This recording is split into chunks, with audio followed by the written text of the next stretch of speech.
misafirlerimiz için konuklarımız burada olacaklar. Ben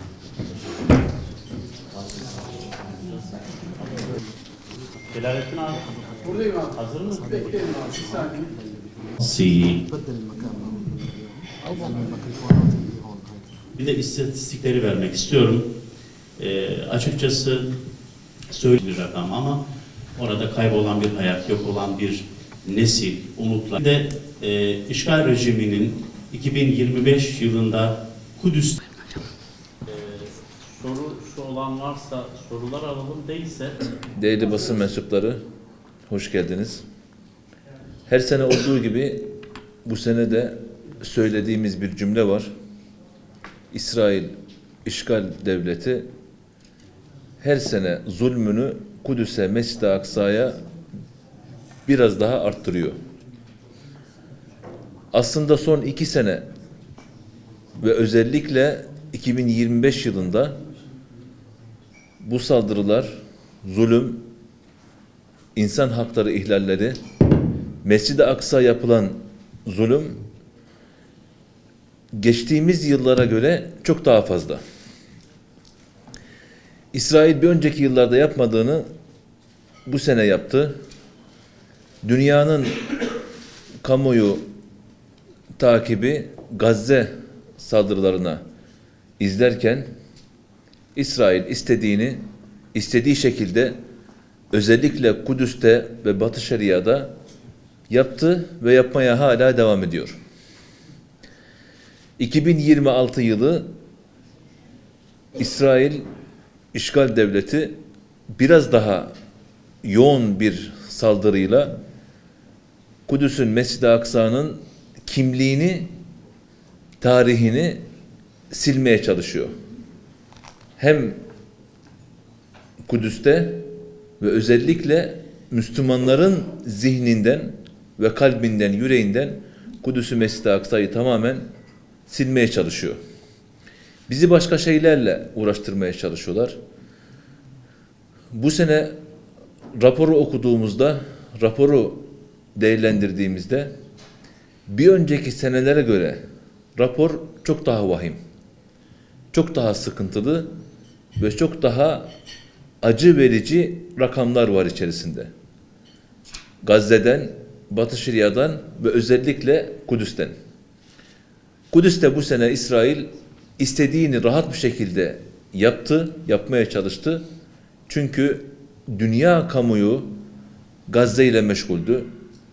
Bu fırsatı İsrail değerlendirdi ve Kudüs'te tarihi boyunca, tarihinde yapamadığı, cesaret edemediği zulmü ve Yahudileştirme planlarını bu sene Kudüs'te yaptı. Fakat biz dünya Müslümanları olarak bunlara sessiz kalmadık. Yine 2025 yılında biz de çalışmalarımızı bir önceki seneye göre bir kat daha arttırarak Kudüs'teki yetimleri, yoksul aileleri, ihtiyaç sahiplerini korumaya çalıştık. Tarihi eserlerimizi restorasyon ve imarını yaparak Kudüs'ün kimliğini, Osmanlı kimliğini korumaya çalıştık. Türkiye çapında Kudüs'ü, Mescid-i Aksa'yı zihinlerde diri olması için Kudüs'ü anlattık. Mescid-i Aksa'yı anlattık. Milli Eğitim Bakanlığı'na yaptığımız protokol gereği okullara Kudüs-ü Mescid-i Aksa etkinlikleri yapmaya çalıştık.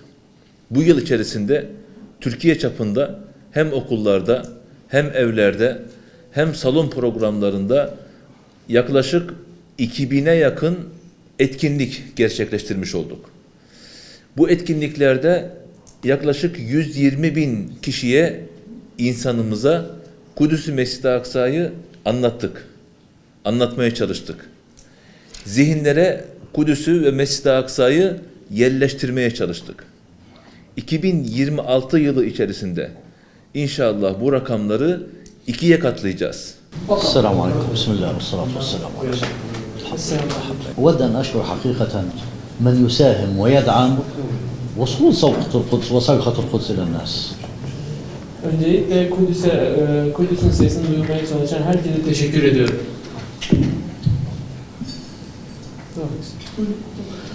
ف يعني القدس حقيقة المعاناة التي تعانيها لا يمكن وصفها بتقرير أو بكلمات أو بنشرة أخبار. Kudüs'ün yaşadığı zorluklar sadece bir raporla dile getirecek bir şeyden ibaret değildir. وخاصة أن الاحتلال يستهدف هوية القدس. Özellikle işgal gücünün Kudüs'ün kimliğini hedef aldığı bir dönem. وأكثر من يشعر بهذا الاستهداف من يعيش تحت وطأة الاحتلال وداخل القدس. Bu durumu en çok hisseden Kudüs'te bu işgalcinin baskısı altında yaşayanlardır. فالقدس ليست مجرد أرقام. Kudüs rakamlardan ibaret değildir. ولكنها مدينة ذات تاريخ وحضارة ومدينة دينية روحية مهمة بالنسبة لنا كمسلمين وعرب. Kudüs biz Müslümanlar ve Araplar için tarihi ve kültürel öneme sahip olan bir şehirdir. رغم أن سلطات الاحتلال استهدفت القدس منذ احتلالها 67 حتى يومنا هذا. İşgal gücü 1967'den itibaren birçok yöntemle Kudüs'ü hedef almasına rağmen إلا أنها في بعد 7 من أكتوبر وبعد عدوانها على الشعب الفلسطيني في غزة زادت وكثفت بشكل كبير استهدافها لمدينة القدس. 7 Ekim'deki saldırılarından sonra Kudüs'e olan baskılarını arttırdı. فاستهدفت الوجود العربي فيها الإسلامي. Kudüs'teki Arap varlığını ve kimliğini ekstradan hedef aldı. استهدفت الجغرافيا في مدينة القدس. Kudüs'teki coğrafyayı da hedef aldı. هوية القدس بما يمثلها المسجد الأقصى والمعالم في مدينة القدس. Kudüs'ün kimliğini sembolize eden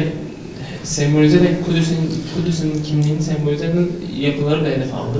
Mescid-i Aksa gibi. فاستهداف المشهد لأسباب أو لأهداف سياسية أيديولوجية Bu sembolleri siyasi bir politika üzerinden hedef aldı. والتدرج في ذلك Bunları kullanarak arttırdı. أي التدرج في فرض وقائع تهويدية استيطانية على مدينة القدس. Bunları zorla Kudüs'ün kimliğine dayattı bu işgal zorluklarını. لمسح الذاكرة ولتغييب الوضع في القدس عن الأمة. Kudüs'ü ümmetin hafızasından silmeye çalıştı. وهذا أحد الأسباب التي يمنع الاحتلال سلطات الاحتلال من حتى من هم محيط القدس من دخول القدس وطبعا بالنسبة للأمة بشكل عام. Bu da işgalin neden Kudüs'e Mescid-i Aksa'ya ve çevresine ümmetin Müslümanların girişini engellediğini ortaya koyuyor, açıklıyor. وأخطر ما يدور في القدس حقيقة في هذه الأيام Bugünlerde Kudüs'te en tehlikeli olan şeylerden biri طبعا هو تضاعفت الهجمة من هدم المنازل من الاستيلاء على الممتلكات من السيطرة على الأراضي. özel mülklere baskınlarını arttırdı. لكن أخطر ما يدور هو استهداف هوية القدس الإسلامية المسجد الأقصى ومحيطها. Bu özel mülklerden daha tehlikeli olan ise Kudüs'ün Mescid-i Aksa'nın kimliğini hedef almasıdır. هناك منطقة تسمى عندهم بالحوض التاريخي أو الحوض المقدس. Onların yanında mukaddes havuz diye adlandırılan bir bölge var. İşgalcinin yanında yani. أي هذه تعني منطقة من الأرض في محيط البلد القديم والمسجد الأقصى بما فيها البلد القديم تبدأ من الشيخ جراح حتى منطقة سلوان. Bu bölge Mescid-i Aksa'nın çevresindedir ve Şeyh Cerrah ile bir bölge arasında yer alır. Kuzeyinde, Mescid-i Aksa'nın kuzeyinde. دولة الاحتلال تسخر كل إمكانياتها لتغيير المشهد في هذه المنطقة. İşgal gücü elinden gelen tüm güçleri bu bölgenin kimliğini değiştirmek için kullanmakta. فماذا يعني تغيير المشهد؟ هوية يهودية. Bu bölge kimliğini değiştirmek yani Yahudi kimliği farz etmek. هذه المنطقة تحت الأرض هناك حفريات أكثر من 26 حفرية ونفق في هذه المنطقة. Bu bölgede 26'dan fazla tünel ve kazı çalışmaları yapıyorlar. وهذه الحفريات سياسية أيديولوجية أيضا. Bu kazılar belli bir ideolojik temel üzerindedir. حيث أن هذه المنطقة هي كنز من التاريخ والآثار التي تدلل على هوية القدس الحقيقية عبر حقبات من الزمن. Bu bölgedeki kazıdaki çıkan çalışmalarla çıkan kanıtlar da Kudüs'ün gerçek kimliğini ortaya yansıtıyor. هذه المنطقة يعني بها آثار من الفترة الكنعانية وصولا إلى الفترة الإسلامية العثمانية. Bu bölgede rastlanan tarihi kalıntılar Kenan döneminden başlayıp Türk Osmanlı dönemine kadar gelmekte. وهو دائما هي تقوم بالتدمير الإرث التاريخي والحضاري في مدينة القدس ولكن Onlar daima Kudüs'teki kültürel ve varlıksal varlığı yıkmaya çalışmaktalar. بدأت بالفترة الأخيرة بتحويل هذه الآثار وتجهيزها Özellikle son dönemlerde bu tarihi kalıntıları لتحاكي أو لتكون تتماشى مع الرواية التلمودية اليهودية. Bu kalıntıları alıp kendi ideolojilerine uygunmuşçasına göstermeye çalışmaktalar. Selamun Aleyküm ve Rahmetullahi ve Berekatuhu. Öncelikle çok teşekkür ederim. Malumunuz yani ben Arapça konuşacağım inşallah ve arkadaşım burada inşallah tercüme yapacak. Çünkü Türkçem hala sokak Türkçe. طيب الجزء المتعلق بأساتذة الكرام في هذا التقرير هو ما يتعلق بالضفة الغربية بالدرجة الأولى. Bugün toplantının raporun ana konusu özellikle Batı Şeria olacak. طبعا الضفة الغربية تعتبر في قلب المشروع الصهيوني وتعتبر أساسا دينيا وقوميا بالنسبة لدولة الاحتلال الإسرائيلي. Batı Şeria işgal rejimine göre işgal rejiminin politikalarının merkezinde yer alıyor.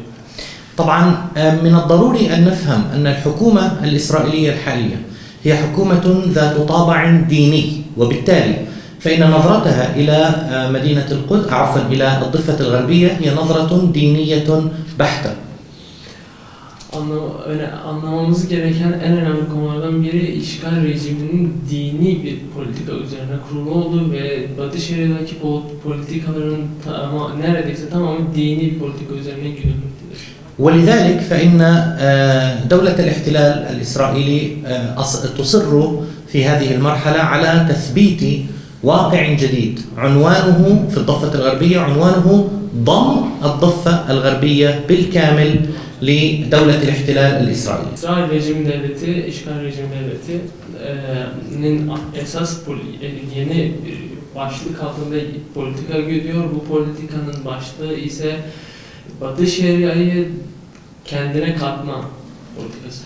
وهذا المشروع الذي قدمه بيتسلائيل سموتريتش وزير المالية الإسرائيلي وكان قد طرح بشكل قوي في شهر أيلول الماضي لكنه توقف بسبب الضغوط الدولية حتى هذه اللحظة أو على الأصح تم تأجيله. Bu politikayı ileri süren isimlerden önde geleni Ekonomi ve Maliye Bakanı Eylül ayında öne sürdü. Eylül ayında kabul edilmeyen bu proje iptal edildi fakat daha doğrusu iptal edilmek yerine ertelendi. طبعا في بداية المؤتمر الصحفي ذكر الأستاذ الفاضل مجموعة من الإحصائيات والأرقام التي وزعت عليكم أصلا وبالنظر إلى ذلك فيمكننا أن نلخص ما يحدث في الضفة الغربية خلال هذا العام بعدة نقاط. Raporun başında değerli hocamız zaten istatistikleri sundu. Bizim onları tekrardan dile getirmemizin önemi var. نعم. الإحصائيات التي قدمت لكم تشير إلى أن عام 2025 يمثل مرحلة تسريع غير مسبوق لمشروع الحسم الكامل في الضفة الغربية وضمها إلى إسرائيل. Size sunulan istatistikler açıkça gösteriyor ki daha önce eşi benzeri görülmemiş bir yerleşim yerlerini İsrail'e katma projesi. وذلك من خلال توسيع الكتل الاستيطانية وربطها ببعضها البعض وتكثيفها بشكل كبير. Bu kendine katma projesini yerleşim yerlerini birbirine bağlayarak yapıyorlar. إضافة إلى ذلك شهد هذا العام تحويل عنف المستوطنين والحواجز والهدم إلى أدوات فعلية تخلق واقعا جديدا في الضفة الغربية. Buna ek olarak yerleşim yerindeki yerleşimcilerin şiddetini arttırmaya şahit oldu. طبعا يمكننا أن نقول إن عام 2025 شهد أولا تصاعدا حادا وغير مسبوق في عنف المستوطنين. Şöyle diyebiliriz, 2025 yılı daha önce eşi benzeri görülmemiş şiddetlerin yaşandığı bir yıl olarak nitelendirebiliriz. Bu şiddetler de yerleşimciler tarafından uygulanıyor. كما شهد تصاعدا غير مسبوق وحادا جدا في عنف الجنود الإسرائيليين أو جيش الاحتلال ضد المواطنين في الضفة الغربية. Yerleşimcilerin şiddetinin yanı sıra direkt olarak İsrail işgal gücünün askerleri tarafından da ayrıyeten şiddet uygulandı. النقطة الثالثة شهد هذا العام تحويل مخيمات اللاجئين في شمال الضفة الغربية إلى ساحة مواجهة مستمرة. Bu sene geçtiğimiz yıllarda farklı olarak kamp noktaları, Filistinlerin kamp noktalarını daha karşılaşma, İsrail işgalcilerin karşılaşma noktası olarak görüyoruz. حيث شهد هذا العام إجبار أكثر من 32,000 لاجئ فلسطيني موجودين في مخيمات الضفة الغربية إلى النزوح خارج منازلهم ومخيماتهم. Bu sene farklı olarak 36.000 kamplarda yaşayan 36.000 Filistinlilerin kamplarından ayrılmalarına zorlandığını görüyoruz. وهذا الأمر تبعه تدمير واسع لمخيمات مخيمات نور شمس وطول كرم ومخيم جنين في الضفة الغربية. Bu olayları şu kamplarda daha çok görüyoruz. Nur Şems, Tulkerem ve Cenin kamplarında. طبعا النقطة الثانية الاحتلال الإسرائيلي أو دولة الاحتلال الإسرائيلي تبنت العنف المستوطنين باعتباره في هذا العام سياسة للدولة وليس للمستوطنين فقط. Bu yıl farklı olarak işgalci İsrail şiddeti, zorlukları sadece yerleşimcilerinden değil, direkt hükümet politikasına çevirdi.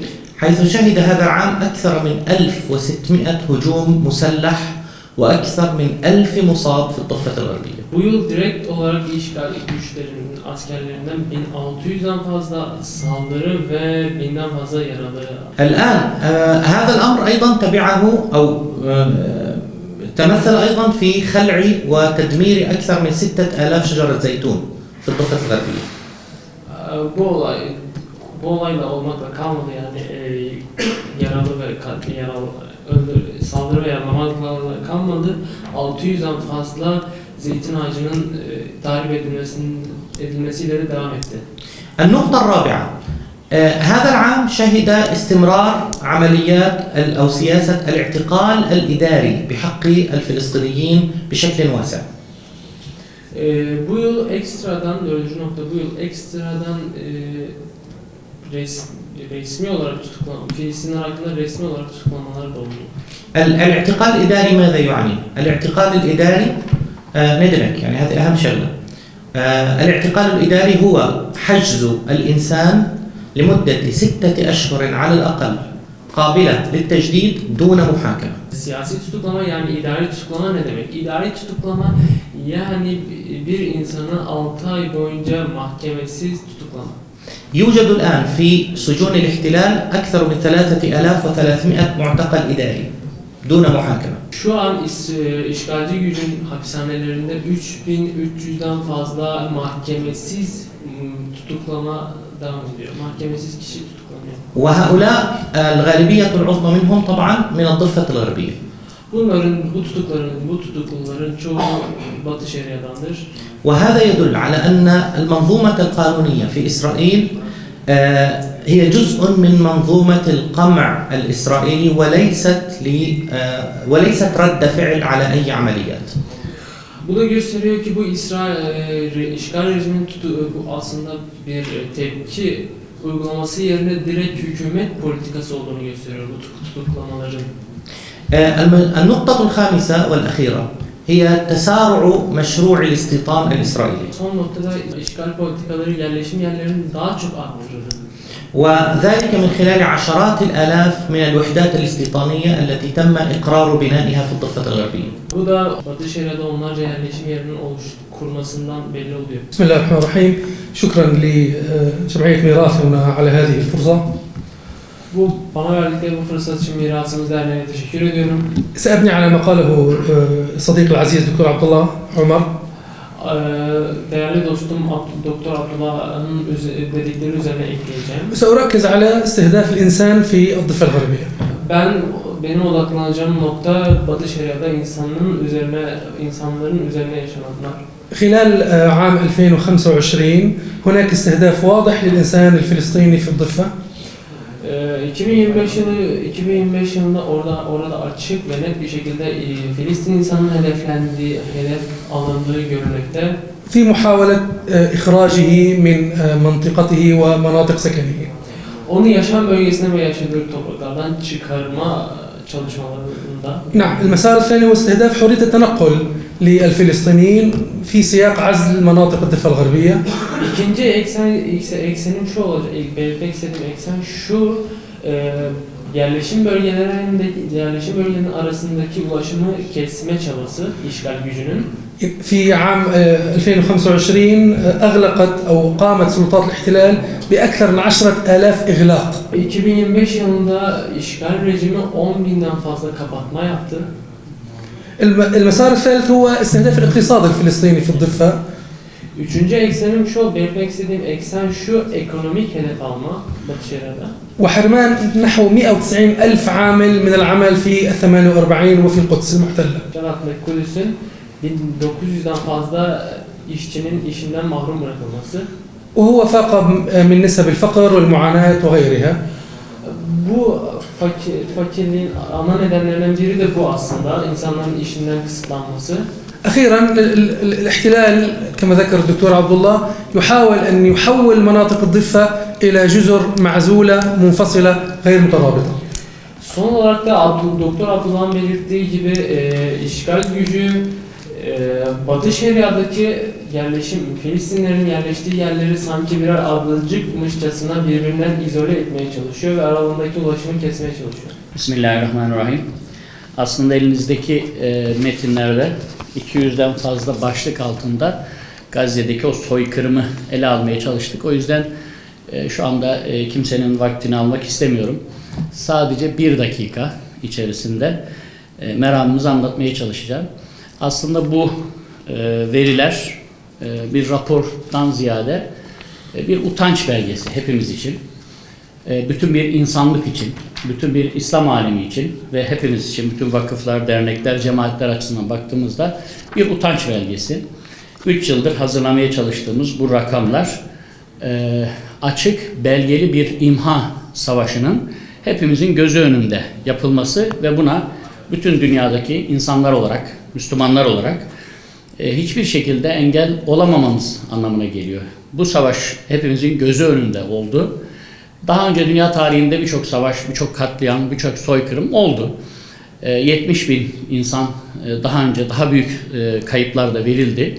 Fakat hiçbiri bu kadar hepimizin gözü önünde her aşamasını başladığı ilk günden bugüne kadar her aşamasını görerek, yaşayarak olmadı.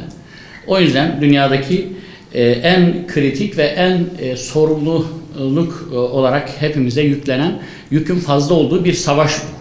Açık ve belgeli bir şekilde bu savaşı gördük, yaşadık ve hiçbir aşamasında, hiçbir noktada biz bu savaşı durduramadık. Bu kayıpları durduramadık. Gazze'nin %15'ine yakını ya şehit ya gaziler şu anda. O rakamlar, buradaki verdiğimiz rakamlardaki insanlar, o çocukların her biri işte annesinin kucağında solmuş bir açlıktan ölmüş bir kız çocuğu demek. Ya da babasının işte poşetlere koyduğu parçalarını poşete koyduğu bir erkek çocuğu demek. Bu rakamların her biri bu anlama geliyor. Dolayısıyla burada artık Gazze için, Gazze'ye yardım için bir çağrı yapmaya falan gerek yok. Gazze'ye yardım değil artık görev gücü gerekiyor.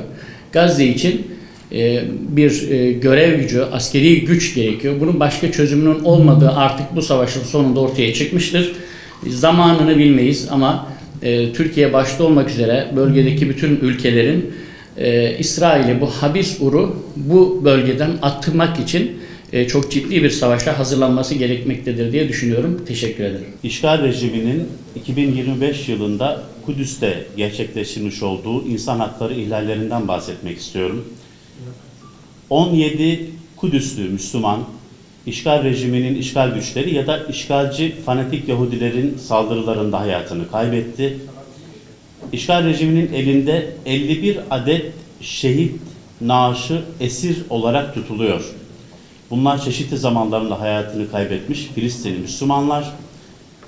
Belki bugün raporda yer etmiyor ama aynı zamanda da bu esirlerin bir de mezarlıkları var. Bildiğim kadarıyla geçen yılın istatistik bilgisiydi. 250'nin üzerinde de nereye defnedildikleri bilinmeyen defnedilmiş şehit esirler var. 705 Kudüslü Müslüman tutuklandı. 23 çocuğa ev hapsi cezası verildi.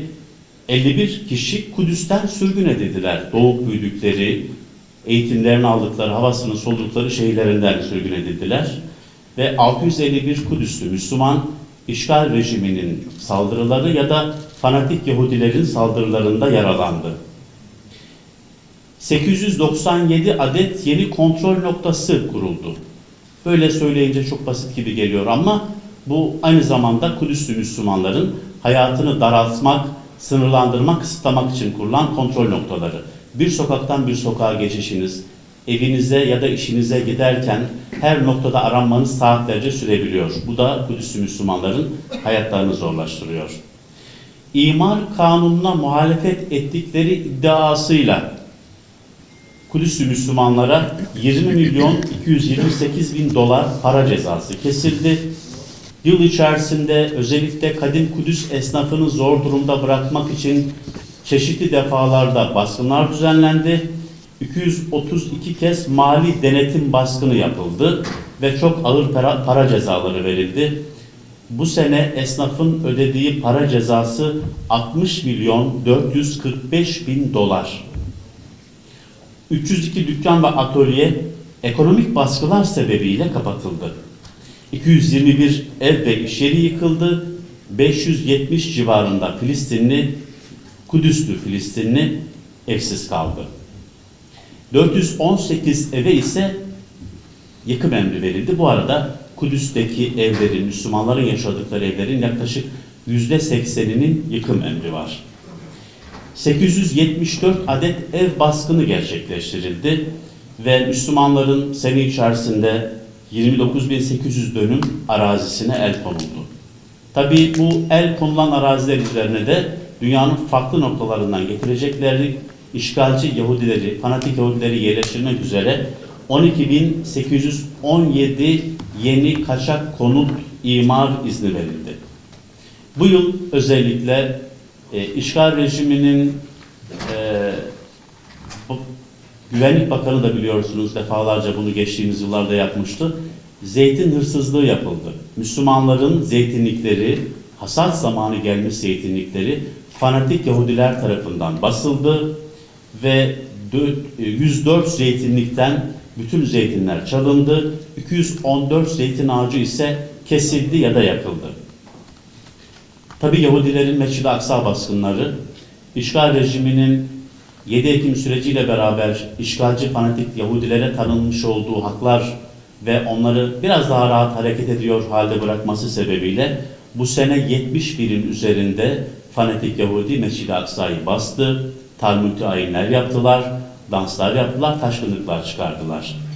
166 kişi Mescid-i Aksa'dan, 51 kişi ise Kudüs'ten uzaklaştırıldı.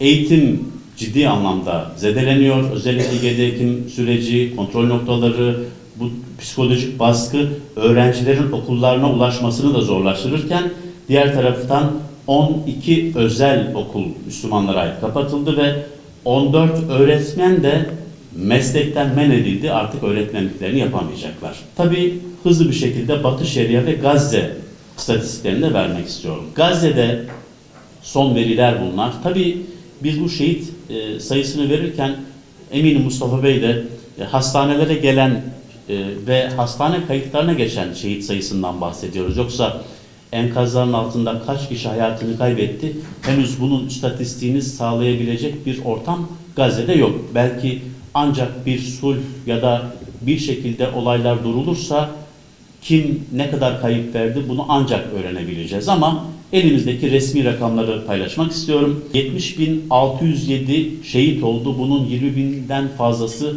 maalesef çocuk. 171.151 kişi yaralandı. Bunlar yüksek oranda kalıcı sakatlık ve uzuv kaybı olan yaralılardan bahsediyoruz. 10.000'in üzerinde kimliği doğrulanamayan kayıp naaş var. 2.615 kişi yardım bekleme noktalarında hayatını kaybetti. Sizler de şahit oldunuz. Yardım tırlarına ya da yardım bekleme noktalarında bir tencere bulgur pilavı alabilmek için sıraya gelen insanlara yapılan saldırılardan bahsediyorum. 2.615 kişi hayatını kaybetti ve 19.180 kişi de bu saldırılarda, yardım noktalarındaki saldırılarda yaralandı. 931 tane acil olarak tahliye bekleyen hasta var. Yani bunlar eğer tahliye edilmez ve tedavi edilmezlerse hayatlarını kaybedecekler. 1.028 milyon kişinin acil barınma ihtiyacı var. 320.622 bina komple hasar gördü ve 1.793.700 kişi de yerlerinden edildi. Yetersiz beslenme sebebiyle 113 çocuk hayatını kaybetti. 63.190 çocuk da beslenme yetersizliği nedeniyle tedavi görüyor ve bu şartlar altında bu çocukların da hayatta kalmaları, hayata direnmeleri, hele de mevsim şartlarında göz önünde bulundurursak zor gibi. 150.000 hamile ve emzirme, şu an emzikli kadın ise beslenme yetersizliği sebebiyle onlar da hem çocukların hayatını hem de kendi hayatlarını tehlikeye atmış durumdalar. Ve tabii ki gerek yıkımlar, gerekse toplanmayan atıklar, yaklaşık 900.000 ton atık var. Bu atıklar aynı zamanda da kalıcı hastalıklara da davetiye çıkaran atıklar. Çözümünü herhalde uluslararası kuruluşlardan bekleyeceğiz ki bir an önce bir sulh olsun ve Müslümanlar, Kudüs'lü insanlar bu atıklardan da kurtulabilsinler. 637.475 kişi eğitim göremiyor. Bunlar çocuk. Ve %75 yeni doğan bölümünde ölümü bekleyen çocuk var. Çünkü hem hastane ortamı yetersiz, hem ilaç yetersiz, hem de gıda yetersiz. Ateşkes biliyorsunuz, sözde bir ateşkes imzalandı. Bu ateşkesten sonra hayatını kaybeden Müslüman sayısı 627 ve maalesef şu an sadece hizmet verebilen 74 tane yoğun bakım yatağı var. Bu da Gazze'nin acı gerçeğiydi. Geçtiğimiz yıl içerisinde Batı Şeria kısmındayım bu arada. Batı Şeria'da 359 Filistinli şehit oldu, 3200 Filistinli yaralandı, 10.113 Filistinli gözaltına alındı. Bu arada esirlerin 87'si kadın, 450'si çocuk, 10.100 kişi esir olarak işgal hapishanelerinde tutuklu şeklinde. 3.538 işgalci saldırısı gerçekleşti. Fanatik Yahudilerin ya da işgal askerlerinin Filistinlere yönelik Batı Şeria'da gerçekleştirdikleri saldırılar. 602 ev yıkıldı, 858 ev hasar gördü ve 31.919 kişi zorla yaşadıkları evlerden sürgün edildiler. Filistinlerin 96.000 dönüm arazisi, tarım arazisi tahrip edildi. 29.319 yeni yasa dışı yerleşim birimi onaylandı. 10.242 kez şehir, kasaba ve köy yolları kapatıldı. Bunlar tümüyle Filistin'den hayatını zorlaştırmak için yapılan uygulamalar. 14.816 şehir, kasaba ve mülteci kampına baskın düzenlendi. 650 kutsal mekana saldırı yapıldı. Bunların içerisinde camiler, Kur'an kursları, kiliseler, ve mezarlıklar da bulunuyor. 1244 yol, su, elektrik ve altyapı saldırısı oldu. Malumunuz haber bültenlerinde konu oldu. 7 Ekim sürecinden beri İsraillerin iş makineleri Filistin'in Batı Şeria bölgesinin yeraltı şebekesini, asfaltları, elektriği, suyu komple tahrip ediyorlar. Bu tahrip sayısı 1244. 3355 tarım arazisi ve zeytinlik saldırısı gerçekleştirildi. 5950 zeytin ağacı imha edildi. Ve geçtiğimiz yıl içerisinde 107 okula baskın düzenlendi. Tabii bütün bunların etkisiyle birlikte 196 bin Batı Şerialı işsiz kaldı. Bu işsizliğin Filistin ekonomisine kaybı 440 milyon dolar civarında. 142 sağlık tesisi ve personeline yönelik de işgal rejimi tarafından saldırı gerçekleştirdi 2025 yılında Batı Şeria bölgesinde. Tüm bunlar geçtiğimiz yıl olurken 18 yıldır Kudüs'e hizmet eden, hem Türkiye'de Kudüs'le ilgili farkındalık oluşturacak etkinlikler, konferans, seminerler yapan, bir taraftan da fiili yardım ayağı Kudüs olan Mirasımız Kudüs Derneği 2025 yılında hangi faaliyetleri yaptı? Hızlıca onları da ifade etmek istiyorum. Geçtiğimiz yıl içerisinde 750 aileye gıda kartı desteği sağladık. Filistinler anlaştığımız, görüştüğümüz marketlerden bu gıda kartlarıyla kendi alışverişlerini arzu ettikleri gibi yapıyorlar. Bir gıda kolisi vermeyi artık uygun görmüyoruz. İstediklerini alsınlar. Amacımız bu. Geçtiğimiz yıl içerisinde 1810 aileye 4 milyon 850 bin lira fitre, 2700 aileye 19 milyon 972 bin lira zekat, 10.200 aileye Mescid-i Aksa'mızda iftar yemeği dağıttık.